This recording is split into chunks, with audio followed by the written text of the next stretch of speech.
TV KPM. Assalamualaikum warahmatullahi wabarakatuh. Apa khabar semua? Amboi, saya tengok semua orang semangat betul hari ni ya. Apa pun kita kena semangat hari ni sebab di Sukses STPM 2021 pada hari ini kita nak belajar tentang satu mata pelajaran yang menarik iaitu KMK Semester 3 bersama dengan seorang cikgu yang dari sudut pengalaman, pengetahuan tidak calang-calang lagi. Nak tahu siapa? Jom kita lihat profil guru kita hari ini.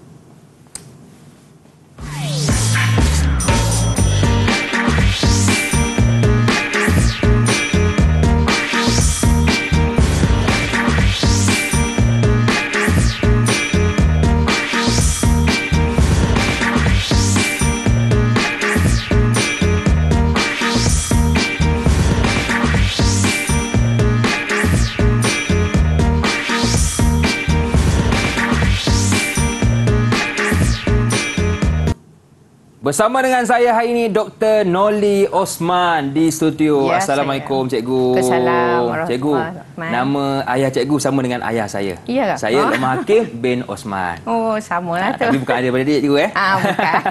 Baik, hari ini kita bersama dengan Dr. Noli Osman. Kita nak belajar tentang mata pelajaran KMK Ya, ataupun betul. dalam kata panjangnya apa cikgu? Kesusasteraan Melayu Komunikatif. Jadi mungkin saya akan banyak sebut KMK lah. Ya. Supaya tak nak banyak tersilap. Kalau tengok, ya Allah, nak sebut ni kena perlahan-lahan. Selalunya tersasul lah kan. Ya, tersasul. Sebab panjang. Okey cikgu, dalam KMK ini apakah yang akan kita fokuskan? Okey, untuk hari ini saya akan memfokuskan tentang cara nak menghasilkan puisi, cerpen dan membina 5 papan cerita. Okey, jadi kalau anda nak tahu, teruskan bersama dengan Dr. Noli dan juga saya. Okey cikgu, saya serahkan kepada cikgu. Silakan. Terima kasih. Sama-sama cikgu. Assalamualaikum semua dan saya harap pelajar di luar sana dapat memberi perhatian dan berada dalam keadaan sihat, baik dan ceria seperti pengacara majlis kita. Terima kasih cikgu. Lokman, ya? Ada Lokman. Okey. Jadi saya Dr. Noli binti Osman dari SMK Seri Balik Pulau dan hari ini saya akan memfokuskan bagaimana cara nak menghasilkan puisi, cerpen dan membina papan cerita untuk subjek Kesusasteraan Melayu Komunikatif Semester 3. Sebelum tu kita tengok objektif dia dulu. Untuk pengetahuan Lokman ya cikgu. Pelajar sastra ni dia perlu menghasilkan puisi dan cerpen secara berpandu ataupun secara kreatif. Mengikut kreativiti sendiri. Ya. Jadi di sini pelajar ni dia kena hasilkan puisi ataupun cerpen ni dalam masa 40 minit saja. 40 minit saja? Ya. Untuk mendapatkan markah 25 markah. Jadi dalam masa 40 minit tu pelajar tu dia kena hasilkan puisi ataupun cerpen yang tepat. Ya. Dan orang kata memenuhi kehendak soalan dan skema. Betul. Ya? Jadi di sini sebelum kita pergi lebih lanjut saya akan terangkan tips macam mana nak hasilkan puisi yang baik. Ya. Okay, untuk hasilkan puisi yang baik, pelajar ni dia perlu ingat ada 5 ciri dalam setiap jurnal yang ditanya. Ya. Okay, antara dia ialah tema, bentuk, gaya bahasa, pemikiran dan kreativiti. Okay, untuk puisi dengan cerpen ni, sekarang ni puisi lah. Ya, tapi dalam puisi memang dia akan ada tema. Okay, soalan dia akan bertanya kepada tema kalau nak hasilkan kreativiti sendiri ataupun dia bagi berpandu, gambar tunggal. Jadi bentuk ni adalah wajib. Okay, untuk pelajar wajib mengingati bentuk puisi yang nak dihasilkan. Daripada bentuk ni lah markah akan pelajar peroleh dengan banyak. Selain pada tu gaya bahasa lah, sebab apa puisi ni kita tahu puitis kan. Main dengan bahasa. Ya, bermain dengan bahasa. Dan kemudian persoalan ni menjurus kepada tema. Jadi 5 perkara ni pelajar perlu ingat. Okey. Dan sekarang kita tengok contoh soalan yang selalu ditanya.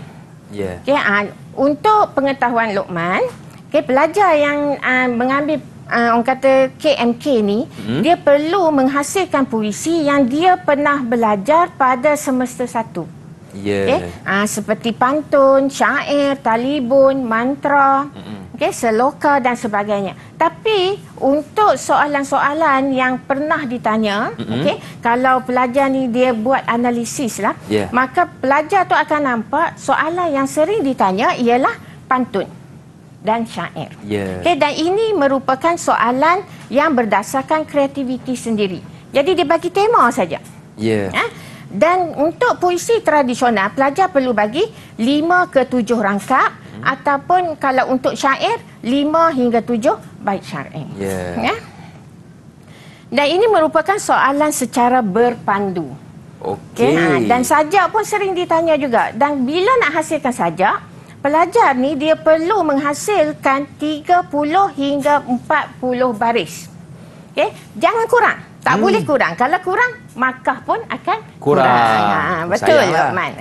Dan kalau berpandu, selalunya pelajar akan diberi gambar tunggal ataupun petikan.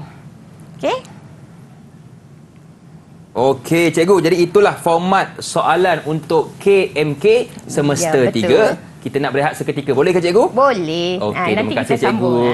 Jangan ke mana-mana, teruskan bersama dengan kami pastinya dalam STPM Sukses 2021. Didik TV KPM. Didik TV KPM. Daun beringin sungguh lebat, angin bertiup amat lambat. Apa khabar wahai sahabat? Moga bahagia dunia akhirat. Masih lagi bersama dengan saya Lokman Hakim, juga Dr. Noli Osman, guru akademik tingkatan 6 dari Sekolah Menengah Kebangsaan Seri Balik Pulau, Pulau Pinang. Okey cikgu, boleh kita teruskan cikgu? Ya, boleh. Okey, untuk segmen ini apakah yang akan kita fokuskan cikgu?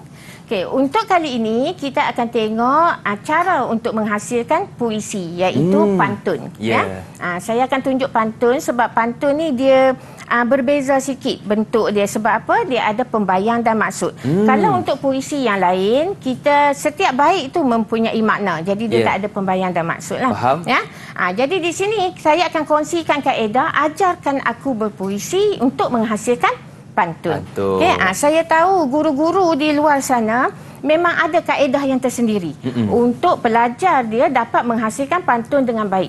Tapi di sini saya nak kongsikan cara saya. Kaedah cikgu. saya. Boleh, cikgu. Mungkin boleh diguna pakai oleh pelajar di luar sana lah. Jadi di sini kita tengok ciri-ciri pantun. Untuk menghasilkan pantun, pantun ialah susunan kata yang puitis dan indah. Dan dia ada bentuk dia yang tersendiri, iaitu ada pembayang. Dan pembayang ni pelajar perlu memasukkan unsur alam. Dia guna unsur alam sebab orang dulu ni dia gunakan apa yang ada dekat dengan dia. Sekeliling dia. Sekeliling dia. Setuju? Kalau dia duduk di pinggir pantai, maka sampan, laut, ikan akan jadi orang kata kosakata yang digunakan. Jadi di sini pembayang ni dia perlu ada perkaitan di antara baris pertama dan kedua. Baris pertama ni kalau kita guna burung, burung terbang tinggi ke dan sebagainya, baris kedua kena kait dengan burung tersebut. Mungkin dia lepas tu dia hinggat di dahan ke, dia bersiul ke, jadi kita kena ada pertalian. Kalau tak ada, maka rangkap itu akan dijadikan sebagai rangkap yang bukan hidup. Maknanya tak diterima pakai. Dan yang seterusnya saya nak tekankan ialah rima. Untuk pantun, rima akhir perlu ataupun wajib a, b, ataupun a, b, a, b. Dia tak boleh a. Salah. Tak boleh sama tak boleh. Salah tadi. Jadi kan dia kena a, b baru dianggap sebagai rangkap yang hidup dan akan beri markah oleh pemeriksa. Dan seterusnya bentuk yang lain lah yang kita tahu yang memang umum ada, iaitu patah perkataan, baris dan suku kata. Masih memenuhi ciri-ciri yang terikat. Sebab apa? Pantun tradisional. Contoh kita tengok kalaulah pantun itu tema dia budi, maka kita kena letaklah tajuk pantun budi dan kemudian kita akan tengok perlu ada yang dalam tips tadi. Yang 5 perkara tadi.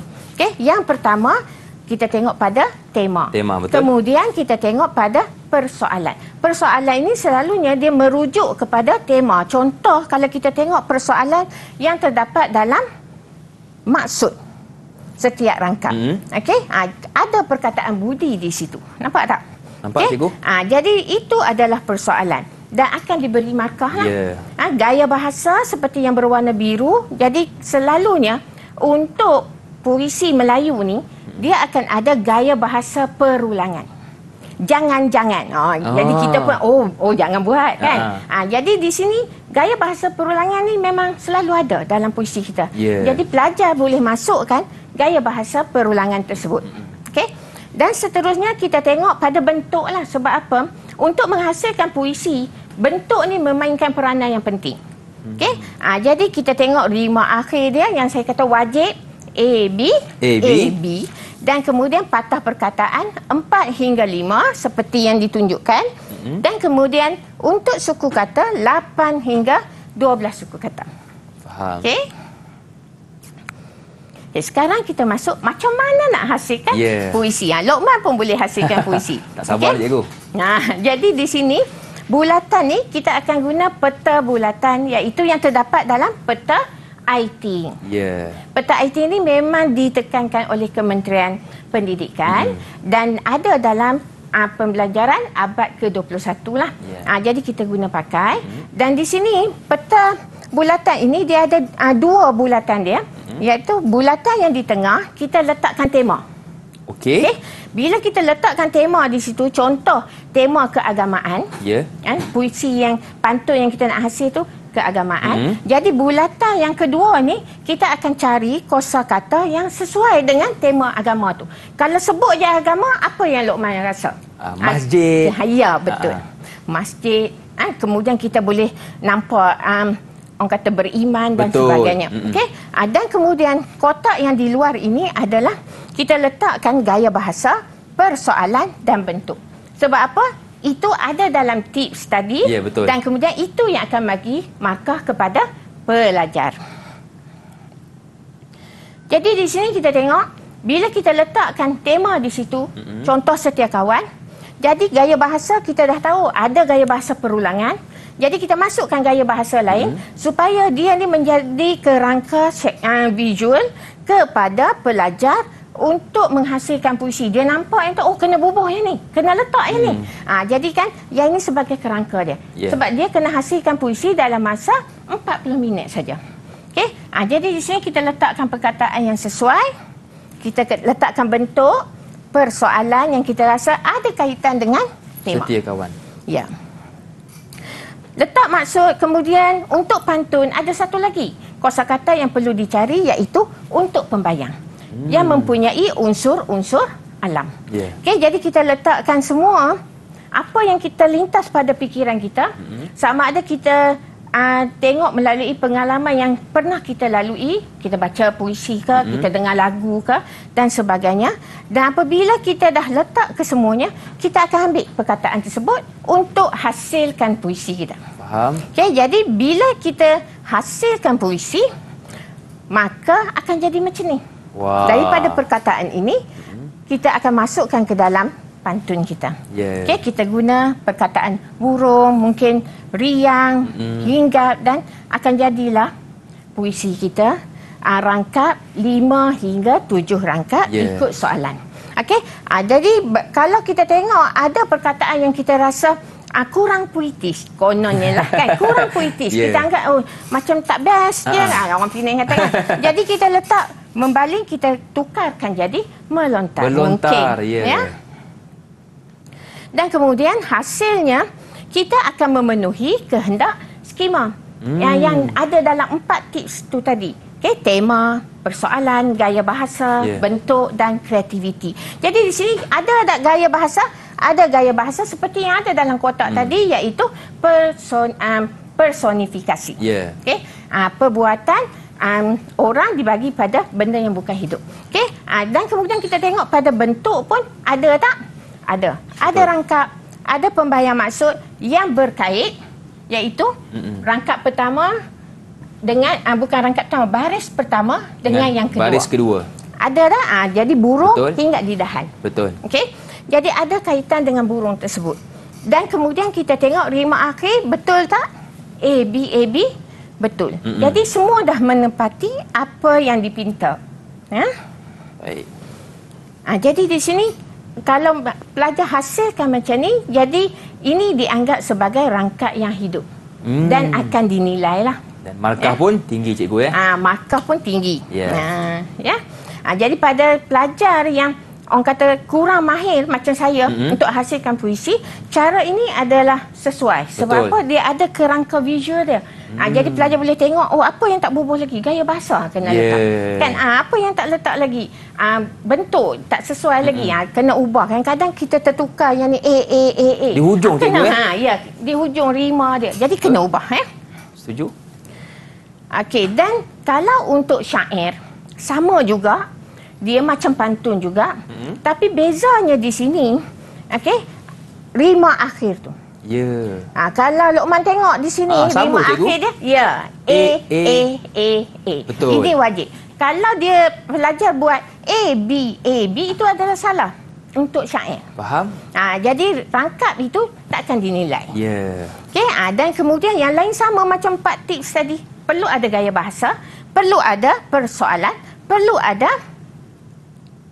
bentuk dan kreativiti. Ya, betul. Okey. Jadi di sini kita tengok kalau Luqman tengok kan, di sini setiap baris ini mempunyai makna dah.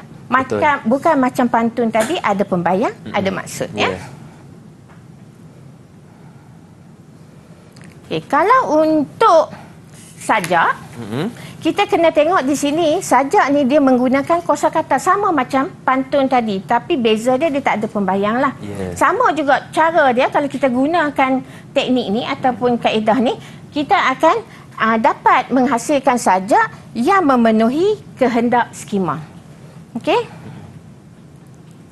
Jadi di sini kita boleh tengok dia ada rangkap, iaitu untuk bentuk, patah perkataan, rima, akhir, suku kata, baris. Dia ada gaya bahasa, dia ada persoalan. Dan yang penting sekali, pelajar perlu menghasilkan puisi ini 30 hingga 40 baris. Faham. Okey, kita tengok cerpen. Kalau untuk cerpen pula, pelajar dia perlu menghasilkan cerpen sama ada secara kreativiti, iaitu mengikut tema, ataupun berpandu. Macam di atas ni berpandulah mengikut hikayat pelanduk jenaka. Okey. Jadi di sini pun sama, dia kena ada unsur-unsur penting seperti tajuk, tema, persoalan. Yang ini pelajar kena ingat, kena hafal. Sebab apa? Ini yang akan memberi markah kepada pelajar. Jadi di sini kita boleh tengoklah dia nak semua ni. Okey. Jadi kita akan menggunakan peta alir ni.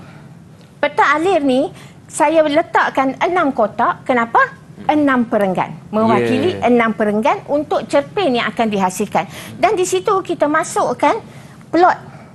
Kan yang tadi ada dekat dalam unsur yang perlu diingat, eksposisi, perkembangan, konflik bermula, suspense. Jadi itu dah memberikan markah.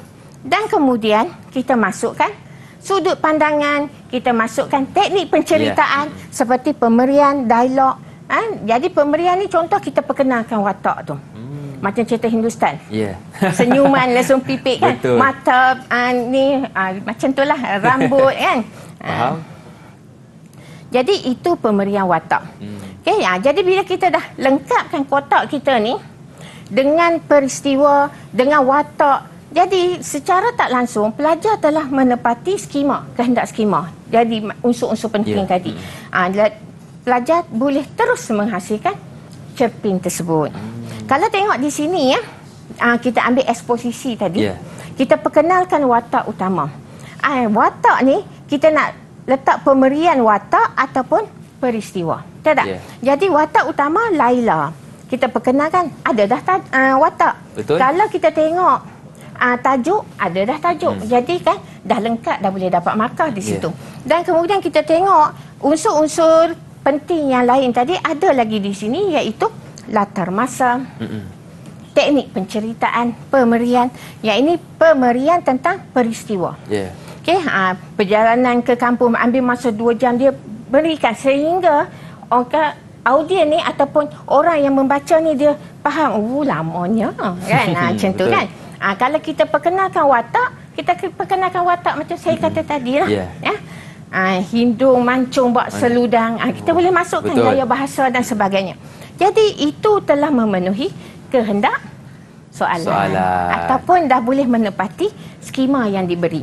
Okey, baik. Jadi itulah cara yang betul untuk kita membina sajak, syair dan sebagainya. Baik cikgu, kita nak berjeda seketika. Boleh cikgu? Boleh. Jangan ke mana-mana, teruskan bersama dengan kami pastinya dalam Sukses STPM 2021. Didik TV KPM. Didik TV KPM.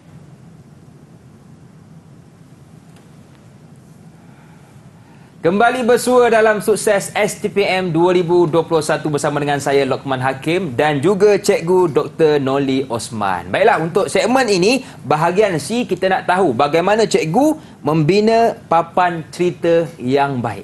Okey. Silakan cikgu. Terima kasih Lokman. Sama-sama. Jadi kita sambung ya, bagaimana nak menghasilkan ataupun membina papan cerita yang baik. Kita akan menggunakan teknik alirkan ceritamu. Kerana apa? Dia sama macam cerpen tadi. Kita menggunakan peta alir. Okey. Jadi di sini kita tengok objektif dia dahulu. Dalam objektif sukatan memang ada pelajar perlu menghasilkan ataupun membina papan cerita untuk projek multimedia. Jadi kalau kerja khusus, pelajar ni dia akan menghasilkan video.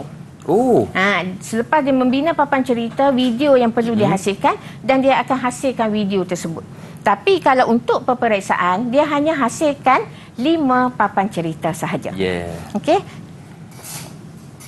Jadi untuk membina papan cerita, pelajar dia akan diberi soalan sama ada berbentuk puisi ataupun prosa. Jadi pelajar perlu hasilkan 5 papan cerita ni, bingkai cerita ni berdasarkan puisi yang diberi ataupun prosa yang diberi.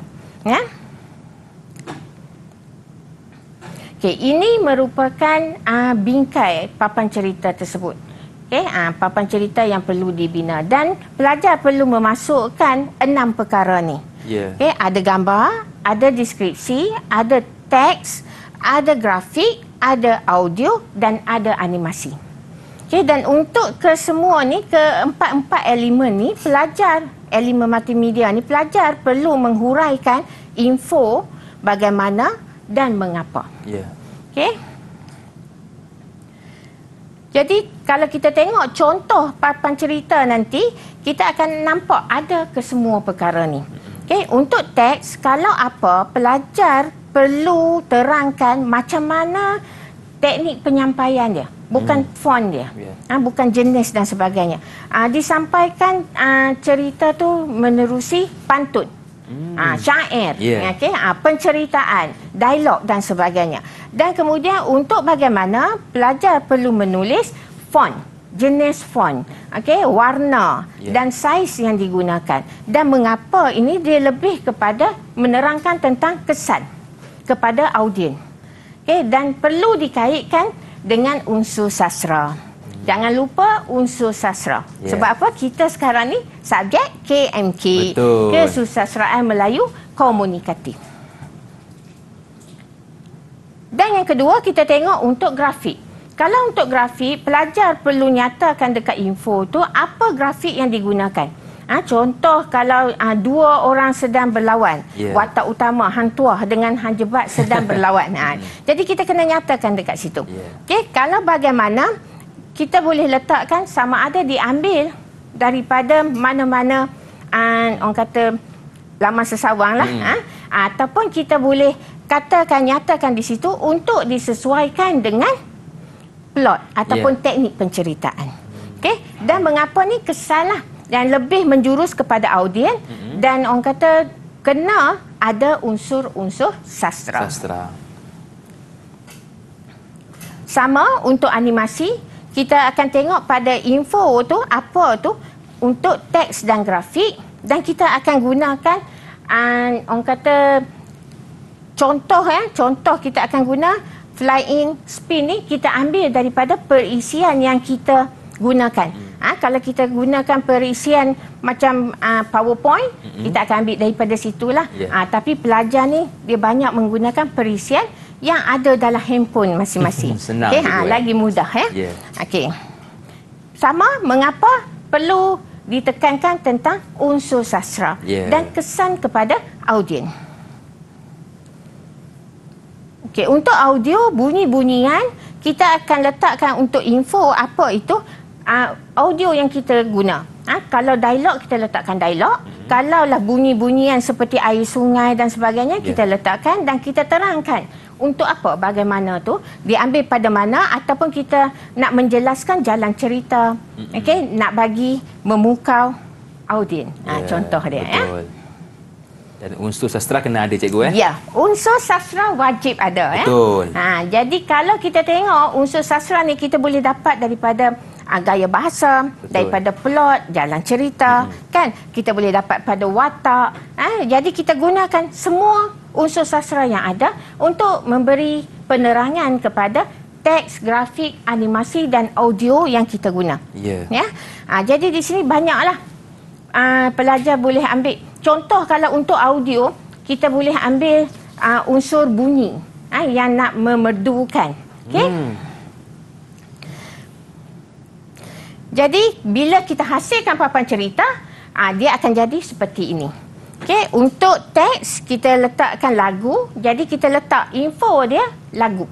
Dan kemudian bagaimana kita letakkan jenis dan mengapa untuk memberi kejelasan tentang peristiwa. Peristiwa itu ada kaitanlah dengan unsur sastra. Sama juga untuk grafik, animasi dan audiovisual. Dan untuk deskripsi itu kita menerangkan tentang gambar yang ada di situ. Kaitan lah kena ada kaitan. Kalau tak ada kaitan, pelajar tak akan diberi markah. Walaupun betul dari sudut ni. Betul, tak dapat markah. Jadi lah. walaupun pelajar jawab, pelajar nampak macam lengkap dan ni kan. Betul. Tapi tak akan dapat markah. Sebab apa? Penerangan tak kena. Deskripsi kena ada, gambar kena ada. Kalau salah satu tak ada, maka tak ada markah. Betul. Itu saling berkait. Tapi untuk teks, grafik, animasi dan audiovisual, masing-masing mempunyai markah dia. Dan kalau pelajar tak jawab, tak huraikan bagaimana dan mengapa, maka tak akan dapat markah juga. Sayang. Jadi kan 5 bingkai cerita ni dia kena lengkap. Okey? Kena lengkap, kena tepat dengan skema dan mempunyai unsur-unsur sastra. Sebab tu kita akan menggunakan kaedah ni. Macam mana nak hasilkan papan cerita yang baik? Jadi kita akan menggunakan peta alir yang mempunyai 5 kotak, iaitu mewakili 5 papan cerita. Jadi kerangka visual dia pelajar dah boleh nampak dah. Kotak yang pertama, papan cerita yang pertama. Kotak yang kedua, papan cerita yang kedua. Dan selalunya kotak yang pertama itu adalah untuk tajuk. Memang garanti dapat markah dah. Orang Pulau Pinang kata. Kan? Sebab apa? Tajuk kita nak huraikan tentang tajuk tu aja. Jadi dah dapat markah. Bingkai kedua, ketiga, keempat dan kelima itu kita kena letakkan peristiwa yang berkaitan dengan cerita yang ingin disampaikan ataupun puisi. Cikgu, bolehkah saya bertanya, cikgu? Ya, boleh. Contoh kan, kalau macam kita tengok di bingkai 1 tajuk, tapi kita letakkan tajuk itu di bingkai 2. Jadi boleh atau bagaimana? Nanti akan kurang markah. Sebab bingkai pertama takkan dinilai dah. Dia kata mempersembahkan gimmick, orang kata gimmick permulaan kan. Tapi markah akan dinilai pada tajuk. Okey. Kalau tajuk pada bingkai kedua, bingkai pertama tu takkan dinilai. Sayang. Jadi letakkan tajuk pada bingkai yang pertama. Okey, cikgu. Terima kasih, cikgu. Jadi kan 5 ni dah memang lengkap untuk 5 papan cerita yang akan mewakili markah penuh. Dan yang kedua, pelajar ni perlu masukkan, garapkan WH question. Bahasa Inggeris kan. Jadi kan iaitu tentang watak, siapa yang terlibat, peristiwa, dan kemudian 4 elemen dan kesan. Jadi bila pelajar menggarapkan semua yang soalan tadi itu ke dalam bingkai ni, peta alir ni, maka akan jadi macam ni. Watak siapa yang terlibat? Todak. Todak buat apa? Peristiwa dia, kalau dalam bahasa Pulau Pinang lah, dia buat apa? Jadi kita terang, dia menyerang Singapura. Yeah. Okey, kemudian kita letakkan watak yang kedua, yang untuk bingkai yang seterusnya sampailah bingkai yang ke-5. Okey? Baik. Selain pada tu, kita juga perlu menggarakkan 4 elemen multimedia. Jadi di bawah pada peta alik kotak yang pertama tadi, kita akan masukkan elemen-elemen multimedia. Okey, kalaulah contoh bingkai yang kedua tu, kita tengok watak ikan todak, betul tak? Betul. Okey, peristiwa serangan ikan todak yang makin menjadi-jadi hingga ada cadangan menggunakan betis. Okey, permulaan dia guna betis. Tapi ramai yang mati. Sebab apa? Kena Betul, betis. kena betis kan? Apa semua mati. Jadi kan kalau kita tengok elemen dia, kita akan garakkan syair. Grafik, gambar orang yang mati dengan ikan todak sebab watak tadi. Okey, animasi zoom in dan audio dia jeritan. Ya.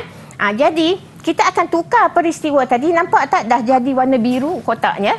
Betul. Kan? Jadi di situ saya dah masukkan peristiwa tadi, saya dah tukarkan dengan syair. Okey, boleh tengok ada syair di situ yang menerangkan peristiwa yang kita bina tadi. Okey, kalau yang tadi tu cerita tentang budak pintar orang kata diinayai, kita pun dah tukar dah dengan pantun. Nampak? Okey, bila kita hasilkan papan cerita, maka papan cerita kita akan jadi seperti yang dipaparkan. Okey, ada gambar, ada deskripsi, ada teks, huraian yang lengkap, ada grafik, animasi dan audio visual. Okey, yang ini berdasarkan tadi pada bingkai yang kedua. Kan saya kata saya letakkan syair dah. Kan bingkai yang kedua tadi, kotak yang kedua tadi, jadi dah ditukarkan iaitu syair. Serangan todak makin menggila kan. Jadi kalau bersyair tu sedaplah kan. Tapi saya tak pandai bersyair kan. Okey, jadi info syair untuk teks, bagaimana kita letakkan saiz, warna kan, dan kemudian jenis. Dan mengapa untuk menarik perhatian. Mungkin kalau rima akhir syair tu untuk menimbulkan kemerduan. Boleh juga. Jadi kita huraikan dengan lengkap, maka kita akan dapatlah papan cerita yang memenuhi kehendak, skema dan soalan. Okey, jadi inilah papan cerita yang perlu dihasilkan oleh pelajar. 5 papan cerita. Okey, cikgu, kalau kita lihat sebentar pada bingkai cerita yang 2 tu kan, cikgu, ada gambar budak di todak kan. Jadi perlu ke pelajar ni lukis? Dan kalau perlu, bagaimana pelajar yang mungkin kurang kemahiran nak melukis tu, cikgu? Iaitu kita akan gunakan kreativiti kita. Kalaulah pelajar ni dia kata dia ni kurang mahir untuk melukis kan, dia boleh guna orang kata lukisan yang paling mudah. Contohlah kalau hantuah berlawan dengan hanjebat. Takkan nak lukis hantuah pegang keris dengan hanjebat kan. Macam masa tu 40 minit je ni. Jadi kita boleh letakkan gambaran ataupun simbolik keris. Boleh juga. Boleh. Jadi kan itu menunjukkan perlawanan di antara hantuah dengan hanjebat. Baik. Jadi kita tak perlu lukis detail. Sebab apa? 40 minit masa je. Cikgu. Janji kita nampak. Gambar tu janji kita nampak apa yang cuba disampaikan. Okey, cikgu. Jadi itulah bahagian C, cikgu ya. Iaitu cara membina papan cerita yang baik. Kita lihat ketika, boleh ke cikgu? Boleh. Okay, teruskan bersama dengan kami pastinya dalam Sukses STPM 2021. Didik TV KPM. Didik TV KPM. Kembali bersua dalam Sukses STPM 2021. Masih lagi bersama dengan saya, Lokman Hakim, juga Dr. Noli Osman, guru akademik tingkatan 6 dari Sekolah Menengah Kebangsaan Seri Balik Pulau Pinang. Jauh cikgu kita hari ini. Terima kasih kepada Cikgu Noli Osman yang sudi bersama dengan kita hari ini. Okey cikgu, untuk segmen ni kita nak dengarkan tips dari cikgu untuk pelajar-pelajar kita. Silakan. Ini merupakan rumusan lah daripada apa yang kita dengar tadi. Kaedah yang kita dah dengar iaitu cara menghasilkan puisi, cara menghasilkan cerpen dan membina 5 papan cerita. Ya. Okay, daripada situ kita dapat rumuskan di sini bahawa untuk menghasilkan puisi sama ada pantun ke, talibun ke, teromba ke, kita kena tahu ataupun kita kena faham betul bentuk puisi tersebut. Okey. Jadi kalau katalah talibun ni dia memerihalkan sesuatu secara terperinci, maka dalam puisi kita tu kita kena memerihalkan sesuatu secara terperinci. Okey. Dan kemudian kalau kita tengok teromba tu dia lebih kepada memberitahu adat dan peraturan, maka kita kena masukkan ke dalam puisi kita adat dan peraturan tersebut. Jadi kosakata yang kita bina dalam peta bulatan tadi perlu berkait dengan adat dan peraturan dan sebagainya. Okey, jadi untuk pantun ni selalunya pelajar kita dia suka lupa meletakkan tajuk. Jadi rugi markah. Tajuk tu penting. Okey, jadi bila dapat soalan, kalaulah kata menghasilkan sajak ataupun pantun yang bertemakan tentang alam sekitar, contoh jadi kita letak dulu bumi ke, hijau kehijauan ke, langit yang hilang, langit yang membiru ke. Janji ada kaitan dengan tema tu. Okey, yang diberi. Okey, kalau tak letak, maka pelajar akan rugi markah untuk tajuk.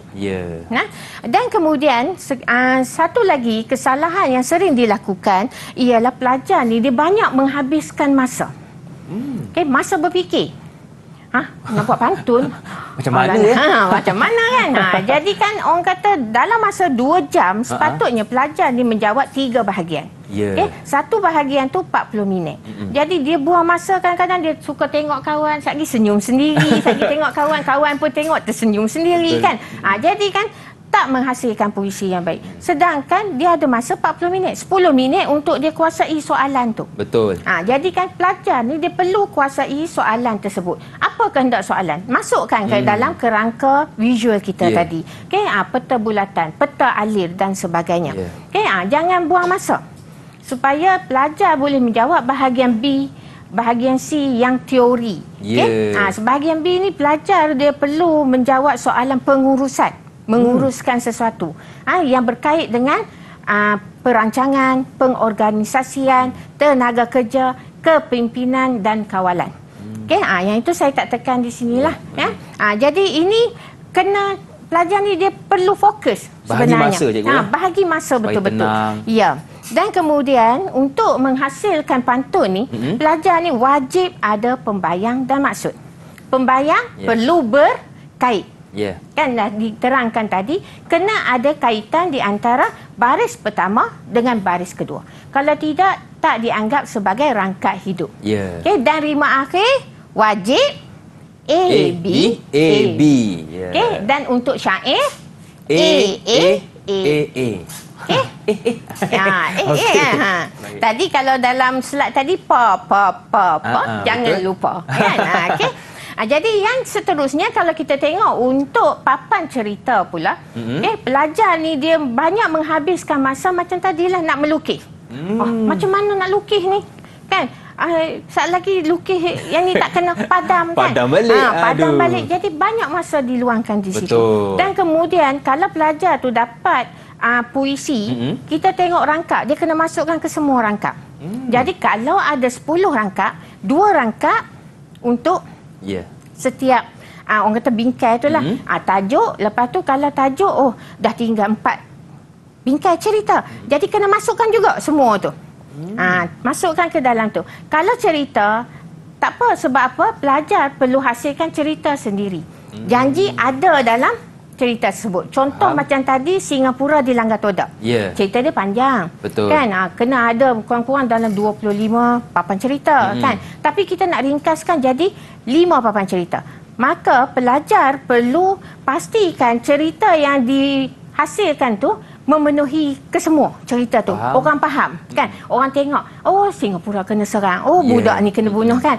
Jadi kita ambil peristiwa yang penting dahulu. Okey. Dan kemudian pelajar juga perlu menggarakkan 4 elemen multimedia dengan lengkap, dengan orang kata memenuhi kehendak soalan, iaitu apa, bagaimana dan mengapa. Okey. Baik. Okey. Okey cikgu, itu rumusan untuk mata pelajaran kita hari ini. Jadi sebagai kata-kata akhir lah, apakah yang boleh cikgu sampaikan kepada pelajar-pelajar kita yang akan mengambil mata pelajaran Kesusasteraan Melayu Komunikatif Semester 3? Alhamdulillah cikgu. Saya berjaya sebut cikgu. Ya, betul. Ataupun KMK tepat. Semester 3. Silakan cikgu. Untuk pelajar-pelajar di luar sana, saya berharap pelajar ni orang kata mempunyai semangat yang kuat. Okey? Dan orang kata menguasai sukatan yang ada.